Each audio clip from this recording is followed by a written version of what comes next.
Hello mga idol, yan step by step ng ating pandesal. Yan, 2 cup lang ng milk, painitin natin, warm lang, at 2 tablespoon of yeast. Yan, at 1 tablespoon of sugar and 1 tablespoon of flour. Yan, haluin lang natin at takpan natin ng basang tela. At prepare tayo ng 900 grams ng flour, 1 egg, 200 grams of butter, 1 cup of sugar, at mix na natin yung yeast dyan na pinaalsa natin. Yan, ganyan. Mimix na natin yan sa machine. Yan, ganyan. At pagka-mix niyan, syempre, paalsahin pa natin yan ng isang alsa. Unang alsa yan. Yan, ganyan, no? Tatakpan natin ng cloths yan. At lalagyan natin yun ng mantika. Yan, ganyan lang. At pagka-alsa niya yun, lalagyan natin ng 1 cup of sugar at saka 1 cup ng raisin. Mix ulit.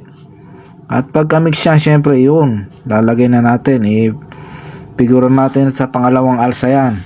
Yan, takpan ulit ng tela.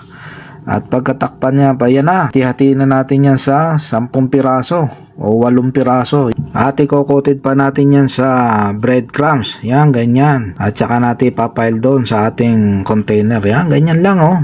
Ipagulong-gulong mo lang dyan sa breadcrumbs. At paalsahin pa natin yan ng pangatlong alsa. Yan, tatakpan pa natin. Yun, at pagka-alsa niyan, siyempre, isasalang na natin yan sa oven ng 160 to 10 minutes. Yun, luto na kaagad. Ayan, napakasarap ng pandesal. Tara na't makapagmerienda na.